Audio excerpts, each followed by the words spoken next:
Hi friends, welcome back. எல்லோரும் எப்படி இருக்கீங்க? ஸோ இந்த வாரம் வியாழக்கிழமை பூஜை பாத்திரங்கள்லாம் க்ளீன் பண்ணலாம் அப்படின்னு தான் எடுத்து வச்சுருந்தேன். ஸோ பூஜை பாத்திரங்கள் தேய்க்கிறதுக்கு நம்ம தேங்காய் நாரை வந்து பயன்படுத்திக்கலாம் அப்படிங்கிறதுக்காக, ஏன்னா வீட்லேயும் கொஞ்சம் தேங்காய் நார் நிறையா கிடச்சிது இந்த வாட்டி. ஸோ அதை ஏன் அப்படியே தூக்கி போடணும், ஒரு ஸ்க்ரப்பராக ரெடி பண்ணிடலாம் அப்படின்னு தான் ரெடி பண்ணிகிட்டு இருந்தேன் ஃப்ரெண்ட்ஸ். ஸ்க்ரப்பர் ரெடி பண்ணுறது வந்து ரொம்ப ஈஸி தான். அதில் இருக்கிற நாரை வந்து தனித்தனியாக பிரித்து எடுத்துட்டா நம்மளுக்கு அந்த கட்டி போல் இல்லாமல் கொஞ்சம் சாஃப்டாக வந்து கிடைக்கும். நம்ம டேரெக்டாக அப்படியே வச்சு தேய்க்கலாம். முன்ன காலத்தில் எப்படி வெறும் நாரை மட்டும் பிரிச்சுட்டு வச்சு தேய்ச்சாங்களோ அதே போல் தேய்க்கலாம். பட் ஆனால் இப்போ நம்ம சிங்கில் வச்சு தான் பாத்திரம்லாம் தேய்க்கிறோம் அப்படிங்கிறனால, ஸோ அங்கே வந்து இந்த தேங்காய் நாரோ தனியாக பிரிஞ்சு இல்லை இதை விழுந்துட்டு போய் அடப்பு வந்து ஏற்படக்கூடாது இல்லைங்களா? அதனால் இது போல் நம்ம ஊசி நூல் வச்சு தைச்சு எடுத்துக்கலாம் ஃப்ரெண்ட்ஸ். ரொம்ப ஈஸியாக ஒரு 2 நிமிஷத்துலேயே இந்த ஸ்க்ரப்பர் வந்து தைச்சிடலாம். இன்னொன்று பார்த்திங்கன்னா, நான் பயன்படுத்தியிருக்க அந்த நூல் வந்து இந்த அரிசியெலாம் நம்ம வாங்கினா அதில் வந்து தைச்சி ஒரு நூல் வரும் இல்லைங்களா? ஸோ அது வந்து கொஞ்சம் நல்லா ஸ்ட்ராங்காக இருக்கும். நீங்கள் எவ்வளோ தான் தண்ணியில் நினச்சாலும் அப்படியே இருக்கும், பிரிஞ்செல்லாம் வராமல் இருக்கும். அந்த நூலை பயன்படுத்தி தான் நான் தைச்சிருக்கேன். அது தைச்சதுக்கப்புறமா இது போல் நம்மளுக்கு நல்லா ஸ்க்ரப்பர் வந்து கிடைக்கும். இதை நம்ம அந்த இடிக்கல் வச்சு ஒரு 2-3 வாட்டி நல்லா தட்டி எடுத்துக்கோங்க ஃப்ரெண்ட்ஸ். அப்போ அந்த இன்னும் கொஞ்சம் அந்த கெட்டியாக இருக்கிறதும் இலக்கி கொஞ்சம் நமக்கு நல்லா லூஸாக இருக்க மாதிரி இருக்கும். இதை டெய்லி நம்ம பாத்திரம் தேய்க்கிறதுக்கு வந்து ஈஸியாக பயன்படுத்திக்கலாம். ஸோ இது வந்து எக்கோ ஃப்ரெண்ட்லியாக நம்ம கிடைக்கக்கூடிய நாரை சுலபமாக தைச்சி வச்சுக்கலாம். செலவும் கம்மி. இன்னொன்று வந்து பார்த்திங்கன்னா சீக்கிரமாக ட்ரை ஆயிரும். அதனால் இந்த ஸ்மெல்லாம் எதுவும் வராமல் நம்ம இந்த ஸ்க்ரப்பர் வந்து பயன்படுத்திக்கலாம் ஃப்ரெண்ட்ஸ். ஸோ அதை இதே தான் பயன்படுத்தி மற்ற எல்லா பூஜை பாத்திரங்களுமே நான் அன்றைக்கி வந்து க்ளீன் பண்ணியிருந்தேன். ரொம்ப நல்லா இருந்தது. எனக்கு மெயினாக என்னென்னா, இப்போ நார்மலாக நம்ம பயன்படுத்தக்கூடிய மற்ற ஸ்க்ரப்பர் வந்து தேய்க்கிறப்போ நல்லா தான் இருக்கும். பட் ஆனால் சீக்கிரமாக ட்ரை ஆக மாட்டேங்குது. அப்படியே அந்த ஈரப்பதத்தோடையே இருக்குது. சில நேரங்களில் பார்த்திங்கன்னா, இந்த மழை காலமாக இருக்கும்போதெல்லாம் கொஞ்சம் ஸ்மெல் எடுக்க ஆரம்பிச்சிருச்சு. அப்போ அடிக்கடி நம்ம வந்து சுடுதண்ணியில் போட்டு தான் அதை எடுக்கிற மாதிரி இருக்குது. ஸோ இது போல் தேங்காய் நார் ஸ்க்ரப்பர் நம்ம வந்து ஒரு 4-5 ரெடி பண்ணிக்கிட்டோம் அப்படின்னு பார்த்திங்கன்னா, அது வந்து நமக்கு அது இருக்கவளும் பயன்படுத்திட்டு மீதியும் தூக்கி எறிஞ்சிடலாம். ஏன்னா நமக்கு செலவும் இல்லை.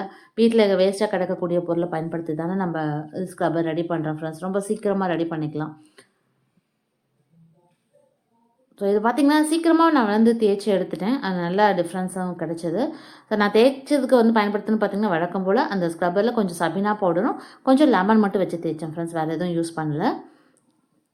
ஸோ நல்லா பளிச்சுன்னு சுத்தமாக இருக்குது பாருங்கள்.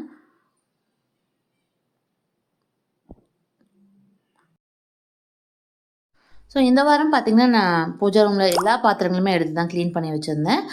ஃப்ரெண்ட்ஸ், ரீசெண்டாக ஒரு சில வந்து அந்த க்ளீனிங் வீடியோஸில் கமெண்ட்ஸில் வந்து கேட்டிருந்தீங்க. அந்த லெமன் சால்ட்டை நான் யூஸ் பண்ணி காமிச்சிருந்தேன் இல்லைங்களா? ஸோ அதை பார்த்துட்டு அந்த லெமன் சால்ட்டுக்கு பதிலாக நம்ம வழக்கமாக எலுமிச்சம்பழமும் தனியாக உப்பும் சேர்த்து நம்ம க்ளீன் பண்ணலாமா அப்படின்னு கேட்டிருந்தீங்க. தண்ணியில் ஊற வைக்கலாமா? நான் அப்படின்னு ட்ரை பண்ணலாம் ஃப்ரெண்ட்ஸ், ஒன்றும் பிரச்சனை இல்லை. பட் லெமன் சால்ட்டுங்கிறது தனியாக நம்ம ஒரு எலுமிச்சம்பழத்தை தனியாக அறுத்து அதை க்ளீன் பண்ணுறதுக்கு பதிலாக அந்த லெமன் சால்ட்டாகவே நம்மளுக்கு வந்து கடைகளில் கிடைக்கும். அதை பயன்படுத்தி க்ளீன் பண்ணும்போது கொஞ்சம் ஈஸியாக இருக்கும். ஒரு 5 நிமிஷம் ஊற வச்சு எடுத்து தேய்க்கும் போது ரொம்ப ஈஸியாக இருக்கும்னு அந்த மெத்தட் காமிச்சிருந்தேன். அதுக்கும் வந்து கமெண்ட்டில் கேட்டிருந்தாங்க, லெமனையும் சால்ட்டையும் தனியாக வந்து பயன்படுத்தலாமா அப்படின்னு. தாராளமாக பயன்படுத்தலாம் ஃப்ரெண்ட்ஸ். ஆனால் கிடைச்சதுன்னா இதையும் நீங்கள் பயன்படுத்துங்க தான் அதில் சொல்லியிருப்பேன். இன்னொன்று வந்து பார்த்திங்கன்னா, நிறைய பேர் வந்து இந்த பூஜை பாத்திரங்களை என்ன தான் நம்ம க்ளீன் பண்ணி வச்சாலும் 2 நாளில் வந்து அந்த விளக்குல ஓரங்கள்லாம் வந்து பச்சை கலரில் வந்து மாறிடுது அப்படின்னு வந்து கேட்குறாங்க.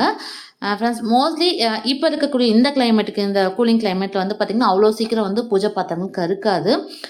இப்போ நான் க்ளீன் பண்ணி வைக்கிற பாத்திரம் எனக்கு வந்து பார்த்திங்கன்னா, ஒரு வாரம் ஃபுல்லாகவே அந்த லுக், அந்த ஷைனிங் லுக் அப்படி தான் இருக்குது ஃப்ரெண்ட்ஸ்.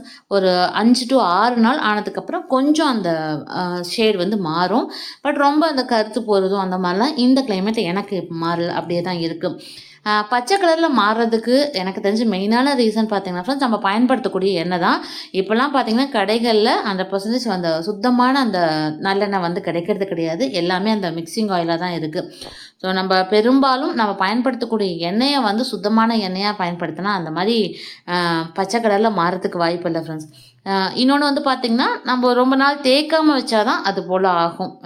ஆனால் ரொம்ப கருப்பாக இல்லை பச்சையாக மாறுறதுக்கு வந்து காரணம் எண்ணெய் தான் மெயின் ரீசன். ஸோ நீங்கள் அதை வந்து நல்ல குவாலிட்டியாக வாங்குறீங்களான்னு மட்டும் செக் பண்ணி பாருங்கள். மற்றபடி நார்மலாக நம்ம தேய்ச்சி வச்சா ஒரு வாரம் வரலுமே அந்த கலர் வந்து ரொம்ப கருப்பாகாமல் அந்த நம்ம தேய்ச்சி வச்ச மாதிரியே இருக்கும் ஃப்ரெண்ட்ஸ். ஸோ அடுத்து இது வந்து பார்த்திங்கன்னா வெள்ளிக்கிழமை எடுத்த விலாக் தான். ஸோ பூஜை ரூமில் எல்லாமே சாமி படங்கள் எல்லாமே எடுத்து வச்சு க்ளீன் பண்ணிவிட்டு கீழே கோலமும் போட்டுட்டு அரேஞ்ச் பண்ணி வச்சுருக்கேன். ஒரு சில ஃப்ரெண்ட்ஸ் நீங்கள் பூஜை பாத்திரம் க்ளீன் பண்ணும்போது ரொம்ப பளிச்சுன்னு சுத்தமாக இருக்குது, அது எப்படி தேய்க்கிறீங்க அப்படின்னு தான் கேட்குறீங்க. நான் வீடியோவில் என்னெல்லாம் ஷேர் பண்ணுறனோ அதே மெத்தட் தான் ஃப்ரெண்ட்ஸ் நான் வீட்லேயும் ட்ரை பண்ணேன். நான் வீட்டில் வந்து தனியாலாம் நான் எதுவும் க்ளீன் பண்ணுறதில்ல. எனக்கு வந்து ஒன்ஸ் ஒரு வாட்டி க்ளீன் பண்ணாலும் அதை பார்க்குறதுக்கு நல்லா புதுசு மாதிரி பளிச்சுன்னு இருக்கணும். ஸோ அதனால் என்னால் என்ன எஃபோர்ட் போட்டு க்ளீன் பண்ண முடியுமோ அந்தளவுக்கு நல்லா போட்டு தேய்ச்சி தான் எடுத்துகிட்டு பளிச்சுன்னு வச்சுருப்பேன். சமயம் நான் வந்து கொஞ்சம் சீக்கிரமாக வேலை முடியறதுக்காக அந்த லெமன் சால்ட் சொன்னேன் இல்லைங்களா, அது வந்து எப்பயுமே நான் ஸ்டாக் வச்சுருப்பேன். ஒரு 5 நிமிஷம் போல் ஊற வச்சுட்டு எடுத்த உடனே நான் தேய்ச்சி வச்சேன்னா எனக்கு நல்லா பளிச்சுன்னு சுத்தமாக இருக்கும். ஸோ இதை தான் நான் எப்பயுமே ரெகுலராக ஃபாலோ பண்ணுறது. இதுக்காக நான் தனியாக வேறு எதுவும்லாம் ட்ரை பண்ணுறதில்ல. ஆனால் நான் சப்போஸ் ரொம்ப ஒரு டைம் தேய்க்கும்போது கொஞ்சம் கருப்பாக இருக்குது அப்படின்னா நான் திரும்பவும் வந்து ஒரு டைம் தேய்ச்சி தான் எடுத்து வைப்பேன். ஸோ அப்போ வந்து நல்லா ஒரு வாட்டி நம்ம க்ளீன் பண்ணி வச்சாலும் பார்க்க நல்லா புதுசு மாதிரி பளிச்சுன்னு கிடைக்கும் இல்லைங்களா. ஸோ அடுத்து பூஜா ரூம்லேயும் வந்து கொஞ்சம் மேக் ஓவர் பண்ணலாம் அப்படிங்கிறதுக்காக ஒரு சில திங்ஸ்லாம் வாங்கி வச்சேன். அதே மாதிரி அந்த கொஞ்சம் சீரியல் லைட்லாம் வந்து நம்ம மேலே அட்டாச் பண்ணி வைக்கலாம் அப்படின்னு தான் நினச்சேன். பட் நான் வாங்கிட்டு வந்தேன். ஆனால் நான் நினச்ச பிளான் படி அங்கே செட் பண்ணி வைக்க முடியல. ஏன்னா சீரியல் லைட்ஸை சைடில் கார்னரில் அட்டாச் பண்ணி வச்சா டோர் வந்து க்ளோஸ் பண்ண முடியாமல் இருக்குது. ஸோ அதுக்கு ஏதாவது ஒரு ஐடியா பண்ணி தான் வைக்கணும். அது இப்போதைக்கு எந்த ஒரு ஐடியாவும் தோணலை. ஸோ அது எப்படி அட்டாச் பண்ணுறோன்னு தெரியல. அதனால் ஒரு சில திங்ஸ்லாம் வாங்கினதை அப்படியே வச்சுட்டு மற்றதை மட்டும்தான் வச்சு டெக்கரேட் பண்ணியிருக்கேன்.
ஸோ ஃப்ரெண்ட்ஸ் இந்த வாரம் பூஜை ரூம் எல்லாமே நல்லா நீட்டாக க்ளீன் பண்ணிவிட்டு டெக்கரேட் பண்ணி எடுத்து பூஜை செஞ்சது ரொம்ப மனநிறைவாக இருந்தது. ஃப்ரெண்ட்ஸ் இன்றைக்கி பார்த்து இந்த பதிவு உங்களுக்கு பிடிச்சிருக்குன்னு நினைக்கிறேன். மீண்டும் இது போல் இன்னும் ஒரு அழகான வீடியோவில் உங்களை வந்து சந்திக்கிறேன். நன்றி.